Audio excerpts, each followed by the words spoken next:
Forever forgotten so is what my next guest on the Tea Time Sofa says in the face of domestic and mental abuse. Dhanoa, who is an ambassador for Aanchal Women's Aid, talks about her new book drawing from her own experience of abuse and what she can do to help children understand. We chat about social media playing a huge part in young people's lives and what is often perceived as acceptable is actually not. So let's find out more. G, welcome to Tea Time with me, Ali Monjack. How are you today? Sounds like you're very tired. You've been a busy lady. I have indeed. I'm always about supporting other people. So last night I was in a beautiful network amongst entrepreneurs, property investors, health and well-being fitness coaches. So I was a busy lady last night. Fantastic. So what was the event about then? So the event was more so about taking care of your health and well-being, which as all of us know, that's like the most important thing. We should always put ourselves first. So it's about educating ourselves. So there was a doctor there that was talking about genetics and how important genes were, and how you can actually get tailored medicine to support any conditions, to get those treated according to what your genetics say about your DNA. So that was very interesting, very intense for some people, but I loved it. A bit of I love learning, so that was great. We had other well-being gentlemen who pump iron.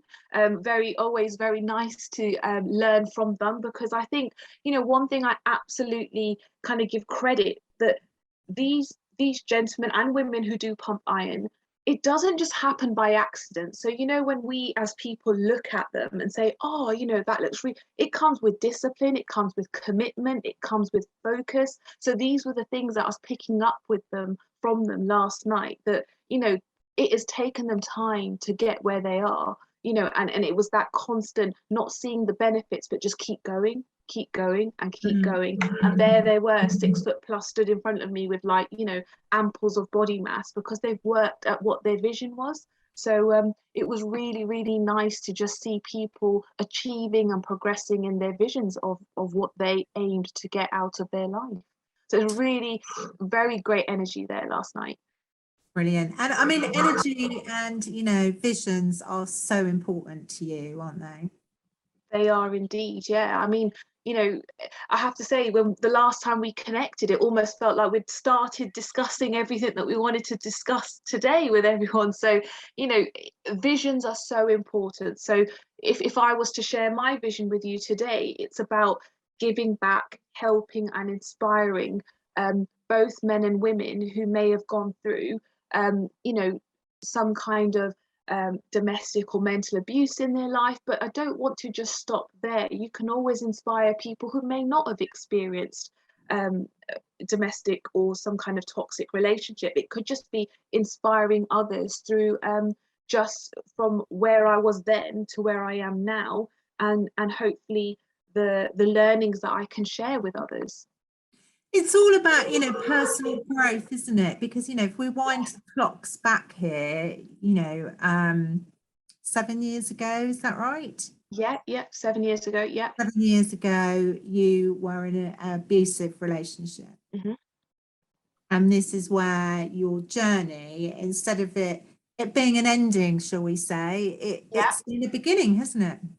It absolutely was. And I have to say, after, enduring that domestic abuse in silence for 5 years, and then finally when I spoke up about it, it absolutely felt like a new beginning. The excitement of knowing I was taking control of my life again, that I wasn't being, I wasn't allowing someone to control me, or I wasn't allowing myself to be manipulated any further. I have to say, I almost felt like this was the most exciting new chapters that I was going to embark on. And it really has been. And just, relating back to what I was saying about those gentlemen that were building muscle for their vision, it took them time. And that's exactly what I did, but probably more for my mental strength. So my mental strength, building myself back up again, took duration before I could, talk about what I went to, before I could publish my poetry book. So there were so many things that I had to build upon before I could then share and, and say, I'm now ready to give back. I'm now in a position where I can openly share and understand what I went through in the past, and start seeing those kind of trigger points and start seeing patterns in other people's relationships. And when they do reach out, and that's the most important thing I want to share with you today, Ali, that people have to want to reach out when they're ready for help. We can never force that upon someone. You know, we see documentaries all the time where someone's getting on the receiving end of domestic abuse or mental abuse, and then they go back to the perpetrator, and that can constantly keep happening. And I call it the yo-yo effect. So, you know, this yo-yo effect can keep happening. And I was also guilty of this a pattern. I also, you know, walked away from my perpetrator, then went back, thought could figure things out. But when that person is absolutely ready, that's when the likes of me being an ambassador for Aanchal Women's Aid charity, you know, that's when organizations, fantastic organizations like that, can then start helping ladies. And there's organizations for men that can start, you know, really helping that person build their life back up again. Yes, yeah, which is important, because obviously there's a lot of, you know, inner work that needs to be done, but, you know, ultimately you really need that support, because, you know, it's a lot to deal with, isn't it? Yes. I mean, and the biggest thing, when Aanchal Women's Aid asked me to be an ambassador, I thought it was an absolute beautiful opportunity, because I hadn't actually reached out to any organization. I had dealt with all that inner work by myself.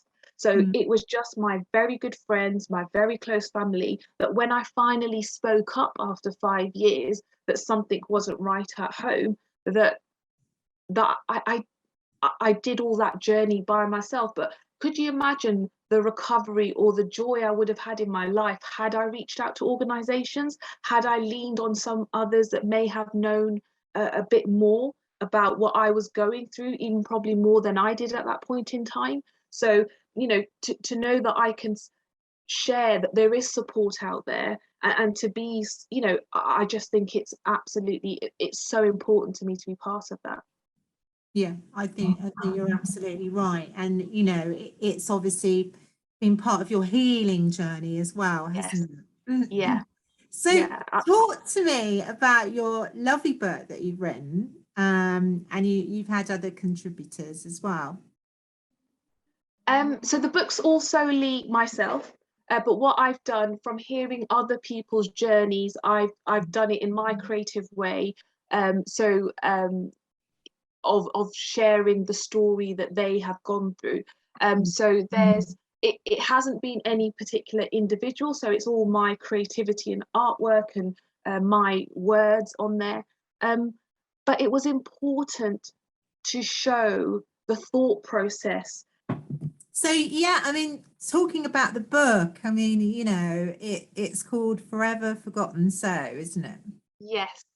Forgiven, forgotten, so. So I deliberately used the acronym FFS, which most people associate with something different, but Yeah. I wanted to give it a different meaning. So I was like, yeah, this. So again, a vision, a very clear vision. I had this title before I even wrote the book. So it was a title that was there, and then it was like, gee, when are you actually going to do this? So, you know, when are you actually going to sit down? And I had material from the past, but then I realized that was no longer what the angle that I wanted the book to be. So I decided to, when I was ready to put the book together, that I started from scratch, brand new material, you know, really immersing myself back into that emotion, because that's a skill in itself. When you've moved on from something that you've experienced many, many years ago, it's quite a skill to then take yourself back in there, to then go into that dark place and make something positive out of it. So that's pretty much how the book was put together. So it is a poetry book. So actually this is an example, if you can see. So the words I've deliberately placed in a way. So, you know, this one's called ping pong, and I want to show the actual visual of playing ping pong. So, you know, I put the words deliberately in certain places, and I have to say the feedback I've had from survivors of domestic abuse has been absolutely, it gave every bit of feeling that what part of my giving back, part of my healing process, that they actually, it's really helped them. I've just had people say, please keep doing what you're doing. And then I had great opportunities for doing poetry corner for Aanchal as well. So just really, the book has given me great opportunities to raise more awareness, and that was the whole purpose of the book. Let's raise more awareness of what really goes on in a domestic and mental abuse relationship. Absolutely, because I think the thing is sometimes it's really hard, especially for the victim, to pinpoint what the perpetrator is doing. Exactly. And a lot of it, and maybe this is part of why the book came much later, it's retrospect.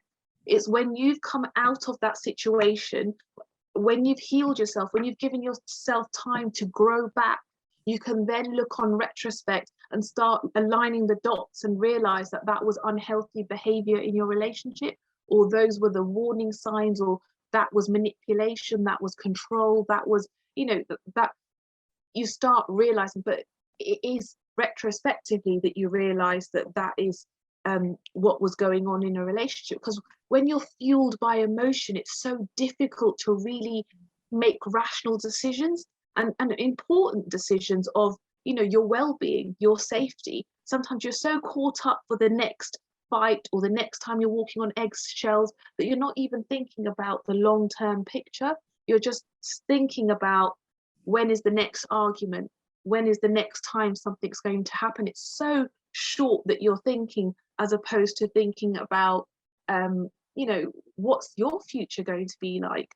And I think for me, my absolute point where I knew I had to take action was actually when I had a 3-month-old baby, and I knew what was happening, and I thought, okay, this can't happen anymore. I am my daughter's parent. I am responsible. I have to make this decision right now that our safety, my daughter's and I's safety, comes first before this relationship.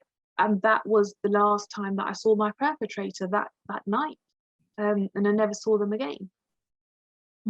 Yeah, no, well, good for you. And I mean, that must have been a really tough thing to do, and to actually be able to move away from them, because it's right and fair in saying that it's like a drug, isn't it?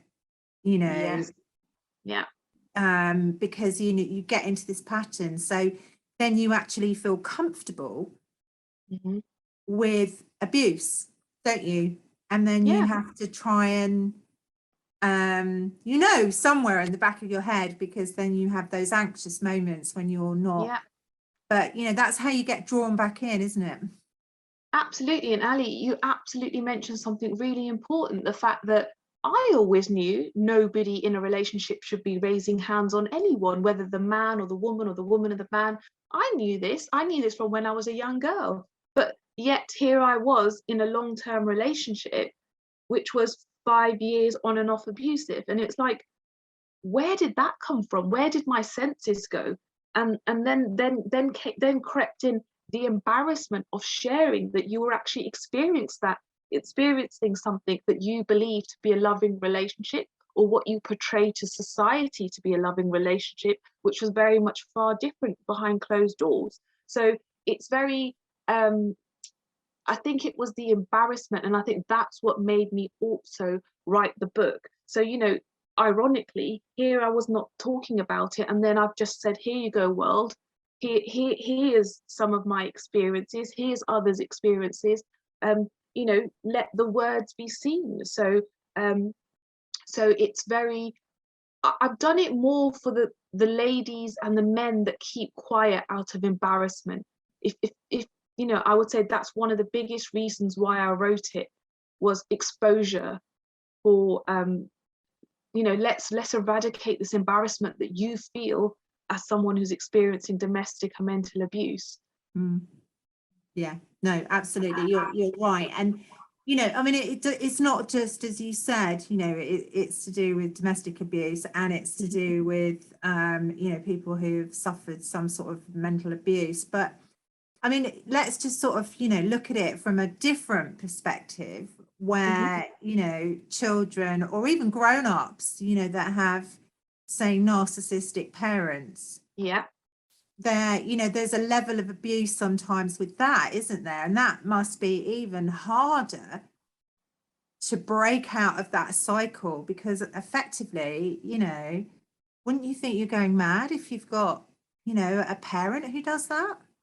No, totally agree with you. And I think, you know, when you and I spoke last, I was sharing with you that my vision of educating youngsters, and I'm working on building a module that, you know, I want to present and do like almost like a roadshow to schools to educate the beautiful children that don't have that choice right now. You know, out of being a young person, I want them to realize what it is that they're witnessing and what choices they have then to make in their own adult lives. Because what we want to do is break that pattern of what then becomes acceptable or normal behavior at home, like the behavior you've mentioned, and then just need to help the kids to understand. I don't want to say wrong from right, because it is wrong from right, but you almost want them to just understand that there are better ways of dealing with things, and that there are certain people that behave a certain way due to lack of education. So this education of, you know, expressing yourself emotionally, being able to achieve what you can with positive emotional behavior, as opposed to the narcissistic behavior patterns or the control or the, you know, the kind of putting people down kind of form of parenting style. You kind of want, because what you tend to see, and I've been speaking to fellow people probably around my age group, and when I mention this potential workshops that I want to bring out, they're so supportive because they just nod away saying they totally understand. And some people have actually been experiences of those being those young children who witness this type of toxic relationship within parenting or being controlled by a parent in an unhealthy way. And wouldn't it be great just to share with kids an independent kind of learning that they can make choices in the future of their own, and that they can respect that someone is probably not doing something the right way? So it's just like sharing with children the options and the alternative ways of dealing with a situation, as opposed to kind of believing that's the way to deal with things. And I think it's really interesting when it becomes subconsciously in someone's being.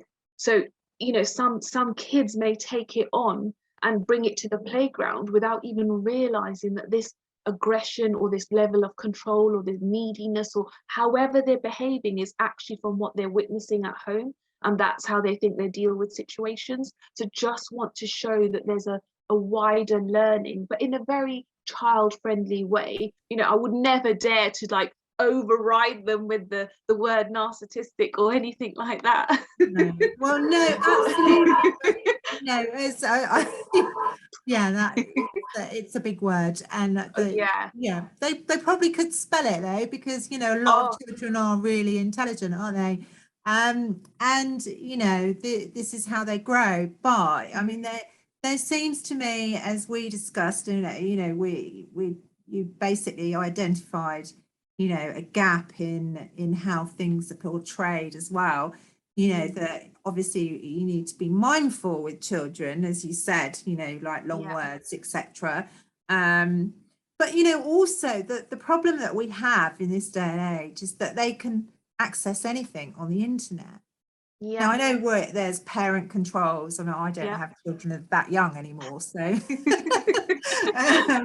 afraid, yeah, it's gone past all that. But you know, and there are some really graphic images, aren't there, on the internet that are seen as socially acceptable on social media sites and lots of different things. And I think navigating that as a child, it almost looks like, you know, you're kind of put up for abuse. Does that make sense? Yeah, because I totally agree with you. And I think, going back to the kind of, when your child is a certain age, firstly, I almost feel like parents need a bit of support on this topic as well. Parents need to understand what healthy browsing is for children. So, like you said, the likes of parent control, could there be a simpler way of doing it? Is there a way of protecting your child? Maybe you should sit with your child while they're browsing the internet, just to show them that you're there to support them. Because, letting any child off with a device of a certain age is quite concerning to me. I would never let my daughter browse freely. So when my daughter has a question, I'd be like, we can research this together on Google and let's look at what comes up, because Google has now become the library. That's where you type in the words and find out. And of course, if you're a curious child, shall we say, you can type whatever you want, and like you said, come across these graphic visuals that you might not be ready to receive. So my first kind of instant point would be, do we have to leave a child alone on a laptop? Is that the right thing to do? And then the other thing is, if you do feel comfortable, then like you said, parent control. But do the parents need to know what the dangers are? Because I have to say, I went to a workshop probably before the pandemic, and it was actually a police officer doing a workshop on child safety online, and she was absolutely amazing. So one example that she used was, when a child takes a selfie innocently, do they have the street name behind them, where the child then becomes identifiable of where they live and which area and actually what street they're associated to? So things like that, parents need to know. And actually, we need to be that filtering point of seeing what our child posts of a certain age. And this is the other question, Ali: what age is okay for a child to be said they're okay, they can make those decisions? Because I know as a teenager, I was still making incorrect decisions, if that makes sense. So it's almost like there needs to be more kind of community and unity at home first, I think. So the internet's kind of almost separated us to a certain extent, because we're almost trusting our children to be responsible children, because is that really fair to put that ownership on them? It's not. So it's not. So I think there's such a bigger more learning there to support the parents to then support the children. So I think that would be the kind of the point that you kind of help first before you can then help the children. And just what you and I, was speaking about, how can media play a part in positively educating the children not to take everything gospel online, not to be over influenced, and how there's just, the subject could go on, couldn't it? Like there's yeah. Absolutely. It's an interesting subject, and there has been talks about, and it should have happened by now apparently, the Ofcom, I don't know if you're familiar with Ofcom, you probably are. Yeah, I know, I've heard of Ofcom, yeah.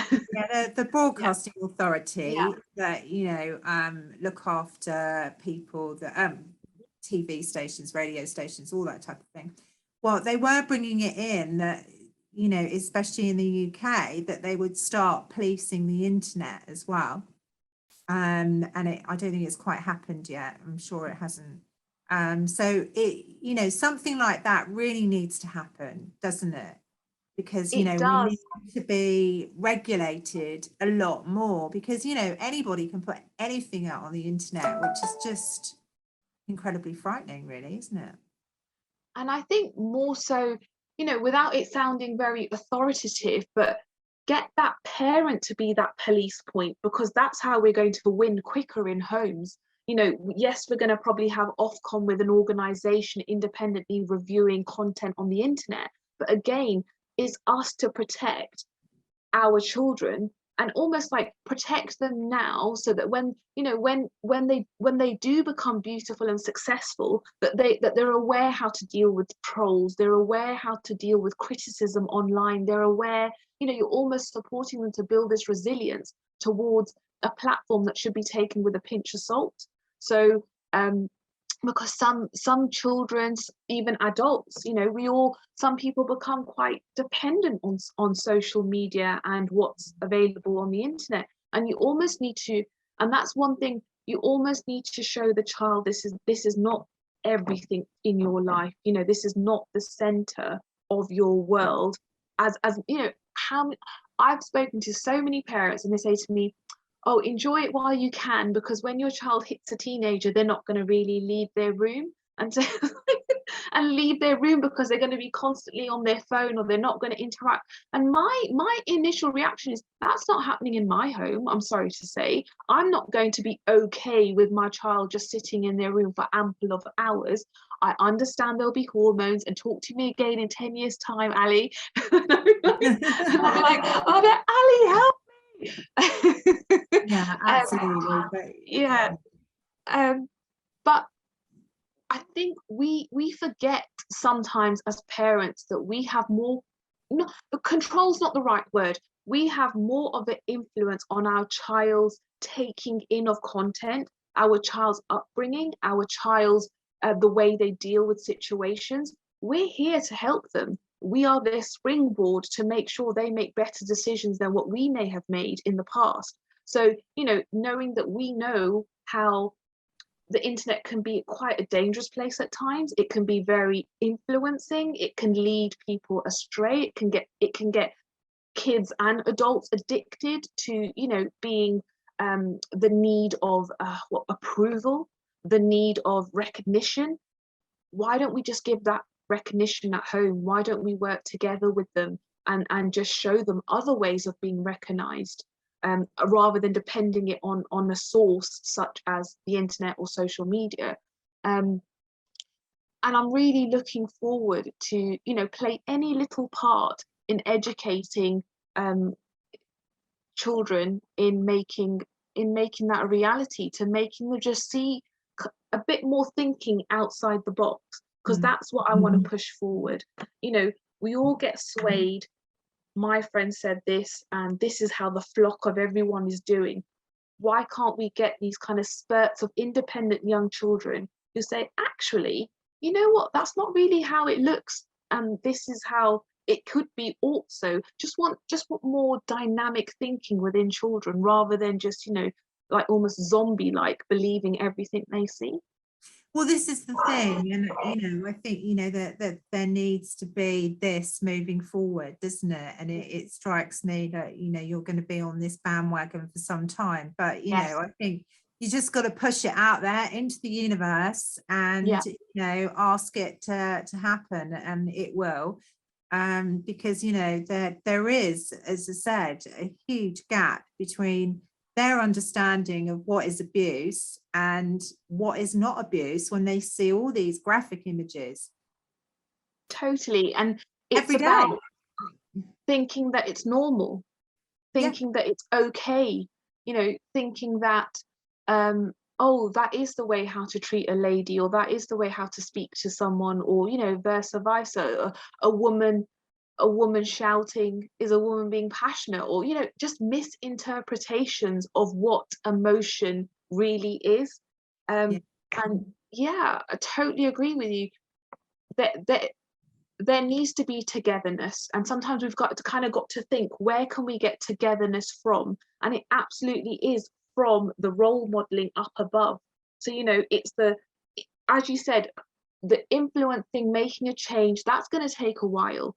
That's not going to happen overnight, but it's about collaborating with organizations. It's about, you know, knocking on people's doors who's prepared to listen, because the quickest way we can win, why don't we have a really nice positive advert sharing with children during children times about the dangers of the internet? Or, you know, I would love this, I had an idea. It's like, wouldn't it be fab if we could get almost celebrities, you know, this is how I look, and this is how I look with my filter on, just to like help people understand. And yes, completely. I mean, I know a few very well-known people, and you know, it's Yeah, it's interesting because they're not Mhm. really the person that they are at home. Does that make sense? Totally. In many ways, in many ways. I mean, you know, they do. There are big parts of them that they carry through Yeah. the whole. But you know, it's an act. They're basically out there. It doesn't matter who they are as a celebrity. They're out there to entertain people. Yes. Um, and this is a very interesting concept that I think, you know, we need to take into consideration as far as, you know, abuse is concerned, because, you know, it's learning that they are putting on this Yes. Act. persona Yes. persona where actually, you know, they're quite quiet or whatever at Yeah. home, and it's about understanding the difference of what this kind of means emotionally, what it Yeah. means. Yeah, definitely. Yeah. I And I totally agree.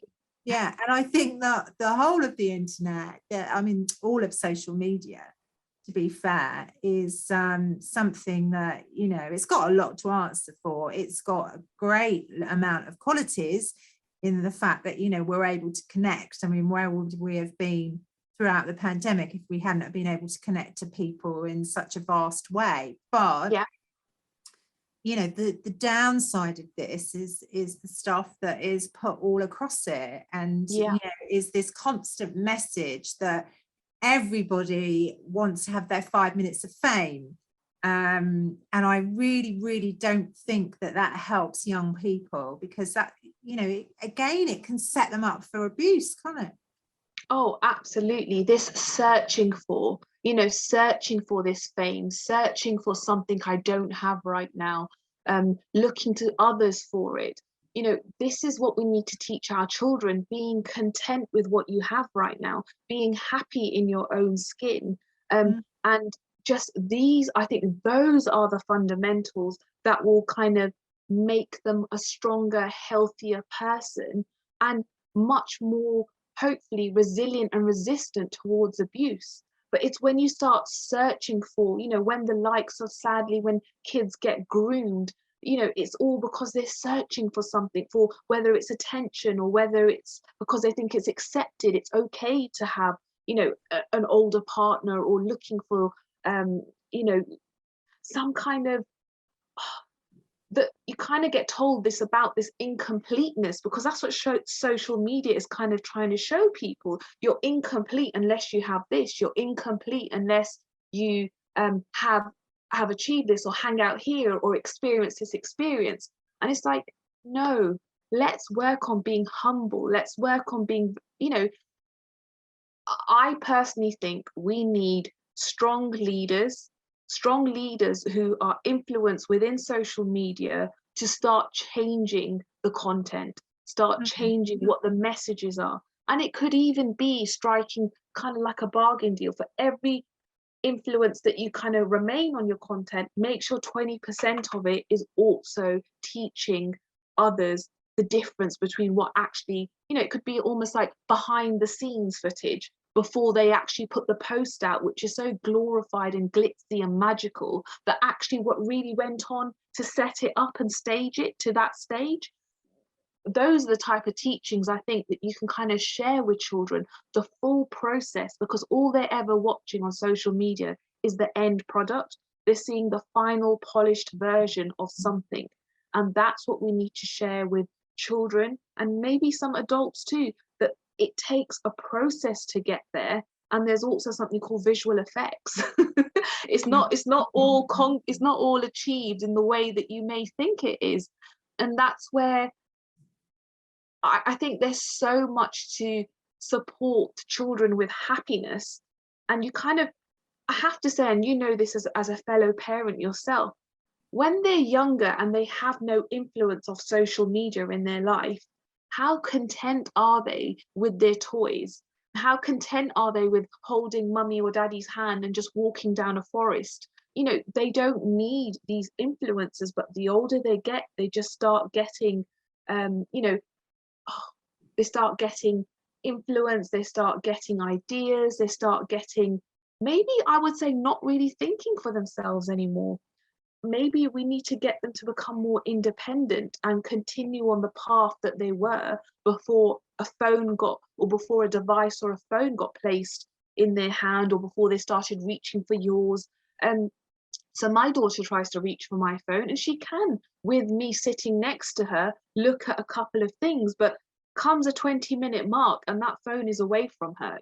That's her screen time done. So it's about knowing healthy boundaries, with them also enjoying what they want to kind of witness, experience. So G, a lot of work to cut out for you and Aanchal as well. Yeah, I mean, definitely it's kind of, well, I mean, all of us, as I said, should be pushing this message right now, because it is quite a serious one. And I think that people, actually think that they should be doing one thing, and then of course, they're led to believe that they should be doing one thing and that actually they should be doing another, if that makes sense, shouldn't they? Yeah, no. And I've just thought of something. You should, now I don't mind mentioning names on my podcast, but you should actually tune in and watch The Social Dilemma. Don't know if you've heard of it, on Netflix. I have heard of it, but I've not watched it. So yes, that would be a good starting point for me. Yeah, no, it absolutely it is, because I watched it over the Christmas period, when you have that sort of whole lull of you can get into different things. So I mean, how manipulated we are by social media is incredible, and it's all about selling, but now we are the products. And I'll just leave you with that, because I think you really need to watch this, because it's a very scary situation on social media, and especially for our young people. No, thank you. I will absolutely watch that. Thank you, Ellie. No worries at all. So, I mean, if I wanted to, for example, I wanted to get a copy of your book, how would I get about that? So it's available on Amazon. So you would just type in "forgiven, forgotten, so," so with 5 O's. But "forgiven, forgotten," it will definitely come up, or G Dhanoa, and that's where my book would be. And it's all in good aid to raise awareness, and it could even be that people buy it as a gift for someone. So it doesn't have to mean necessarily you've experienced and you want it. It could be somebody that that actually might just need to read this, but somebody that might actually need to understand what abuse and domestic violence really is. Because like I was saying earlier, it's on retrospect sometimes you realize that you're in a toxic relationship. So with obviously I don't want anyone to insult anyone, but it could just be you might actually want to have a read of this. And it's about helping people. That's what this book is about. And I'm really excited because with Aanchal, with independent projects, I've got a lot that I am looking forward to support for this year. I'm really, really excited, all in aid of raising more awareness towards domestic violence. So yeah, I'm really excited to help others take those first steps to get out of an unhealthy relationship. Yeah, definitely. It's it is worth it, isn't it, for your own mental health as well? I mean, totally. Yeah. Well done you. Congratulations on the book as well. That's thank amazing. you, Ali. And the fact that you've just been found by Aanchal and Sooooo, who's another amazing person, isn't she? She is indeed so soft, so gentle, such a beautiful lady. And just her presence alone, she's just so quiet, but you just know her goodness in her. Like the goodness of everything that she's doing is just super amazing. And the ladies that enroll on the Jasmine project, really the growth that you see from those ladies, that they are really being equipped to move on with their life. It's absolutely fantastic. Oh no, that is amazing, isn't it? Again, and it is about restructuring, and as you said, is not being ashamed of what happened to you, because, you know, it's not your fault at the end of the day, is it? Yeah, it's about changing that mindset. And if it's about, you know, me being able to support people who are currently experiencing domestic violence, to change that mindset of, you know, almost change that mindset of being a victim. Because when you're in that state of being a victim, you might not take that first step. Like you said, that addiction, or that, you know, being in that routine of what you're used to, knowing that you're worth more is when you can break out. You know, knowing when this is enough is when you can break out. So it's those clicks that need to happen in your mindset that you won't look back.